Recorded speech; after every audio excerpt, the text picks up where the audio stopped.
नमस्कार SS unique education ने आपण मानक स्वागत। आज मैं भिडियो नहीं आसी आपण मानक पई आउ एक सुंदर रचना जार विषय वस्तु रही आदर्श शिक्षक। तेबे चलतु भिडियोटी को आरंभ करवा। उपक्रम छात्र माने हेले देशर भविष्यत नागरिक। देशर एही भविष्यत नागरिक अर्थात छात्र छात्री मानकर मूलदुआ गठनर दायित्व शिक्षक मानक हाथ में रही। तेणु आदर्श नागरिक गठन करने हेले शिक्षक माने मध्य आदर्श हेबा आवश्यक। शिक्षादान जो शिक्षक जो विषय पढ़ाइबा कथा सही शिक्षक सही विषय रे अधिक दक्षता संपन्न होइथिबा आवश्यक। शिक्षक केवल अधिक दक्षता संपन्न हेले यथेष्ट नुहे। छात्र छात्री मानंकु सही विषय रे पढ़ाइला बेले से ताहाकु सुंदर भाव बुझाई पारुथिबा आवश्यक। सही शिक्षकंक स्वर श्रेणी गृहर शेष बेंच पर्यंत स्पष्ट भाव में श्राव्य होउथिबा उचित। शिक्षकंक स्वर सुंदर मधुर स्पष्ट एवं दूरगामी होई पारुथिबा उचित। जो दिन जो विषय पढ़ाइबार थिबो सही दिन विद्यालय को आसिबा पूर्वरु शिक्षक सही प्रसंग गुड़िकरे भल भाव प्रस्तुत होई आसिथिबा आवश्यक। अर्थ लालसार बशवर्ती होई घरोई ट्यूशन मान आपणाइबा उचित नुहे।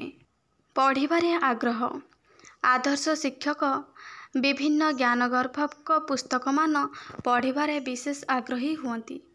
तेणु उत्तम पुस्तक मान और उत्तम पत्र पत्रिका सबू तांको पाखरे थिबा दरकार।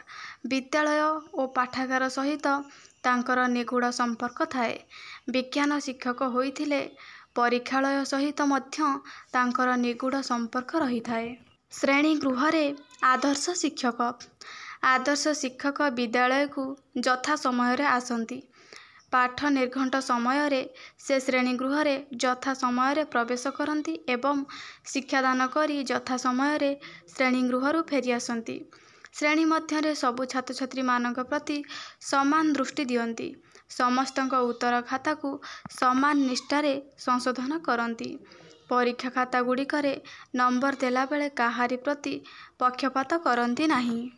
व्यक्तित्व आदर्श शिक्षकंक चरित्र और आचरण आदर्श स्थानीय अटे।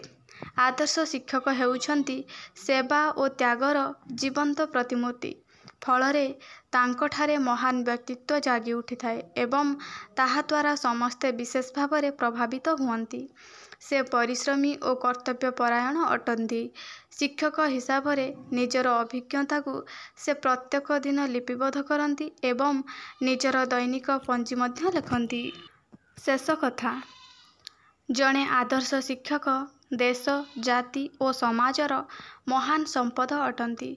तेणु समस्त शिक्षक आदर्श शिक्षक होई छात्र छात्री मानकर उज्जवल भविष्यत गढ़िबा पाई सदा सर्वदा चेष्टित रहिबा आवश्यक। आशा करुछि एही भिडियोटी आपण मानकु भल लागिथिबो। तबे भिडियोटी को लाइक एवं शेयर करदेबे। चैनल नुआ थिले चैनल को सब्सक्राइब करिके ऑल नोटिफिकेशन को ऑन करदेबे। धन्यवाद।